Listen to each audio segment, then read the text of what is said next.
Wow!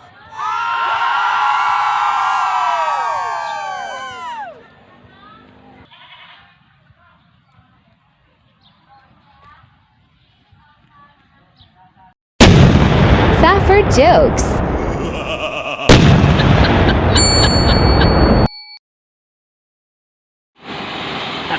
Magtanim tayo mga kapaparts. Gooseberry.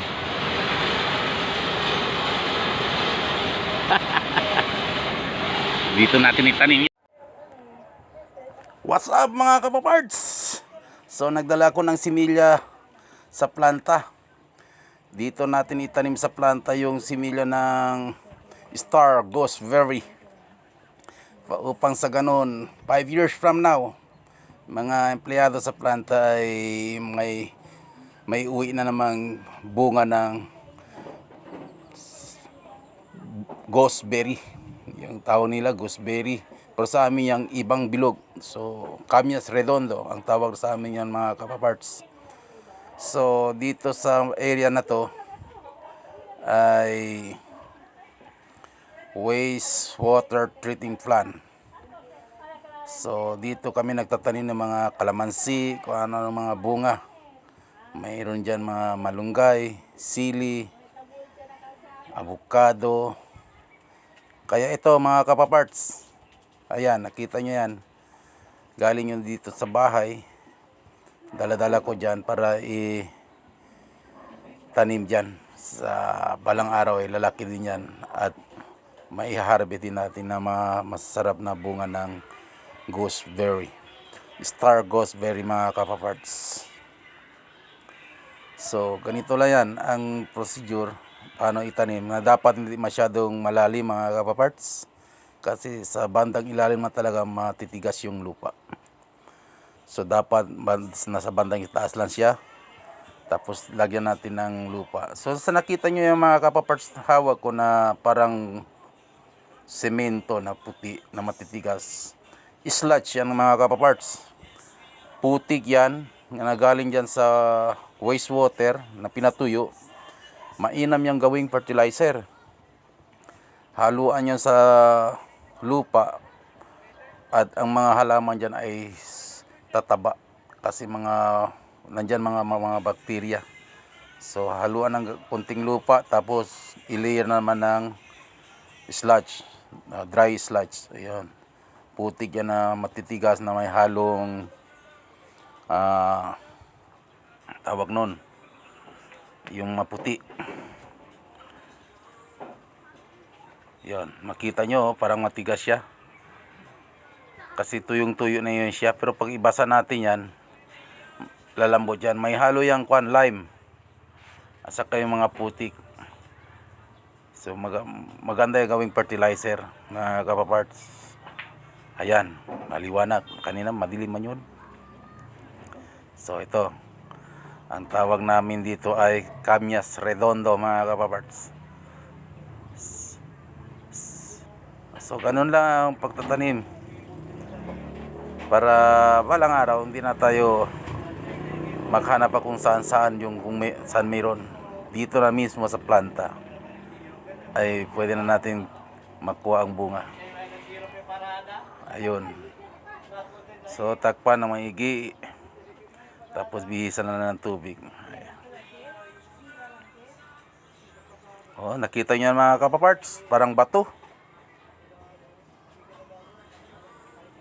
Pero pag ibasa yan, lalambot lang yan. Sobra kasing tigas. Sa mga kapaparts, tuloy-tuloy lang ang pagpapanood dito sa Paparts Jokes sa gardening tutorial. At ako ay nag-i-invite sa inyo ay sana tayo na ay magtanim.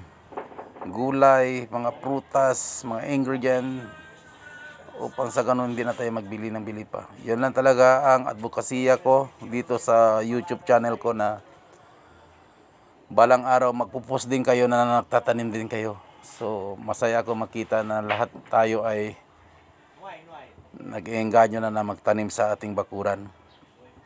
Ayan mga kapaparts, nakita nyo yung bara ginagawa ko. Naghanap lang ako ng bakal yan, tubo, tapos ginawang parang bara para pang kali. Ayan. O, tingnan nyo, parang semento na matitigas, pero hindi yan semento ha. Magandang fertilizer yan mga kapaparts, sludge.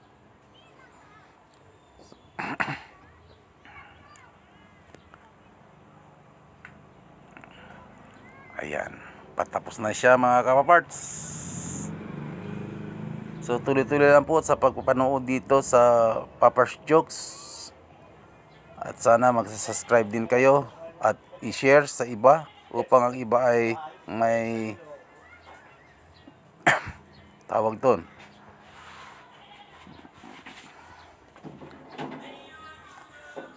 mayroon silang idea kung paano magtanim ng mga halaman sa ating bakuran. So thank you. Shout out sa mga subscribers, to all my fellow vloggers, Facebook followers. Thank you.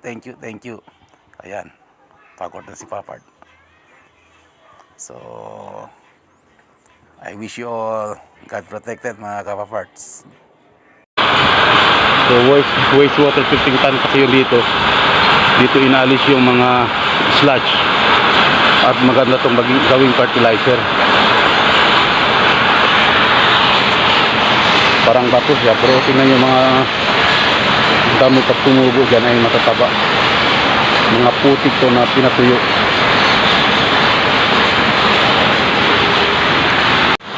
So ayan,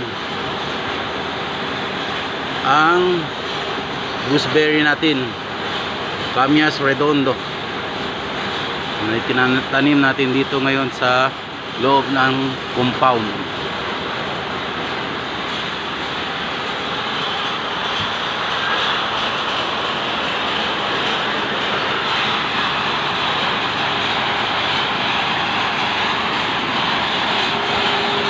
So thank you so much mga kapaparts sa palagi panonood dito sa tutorial gardening ni Papa.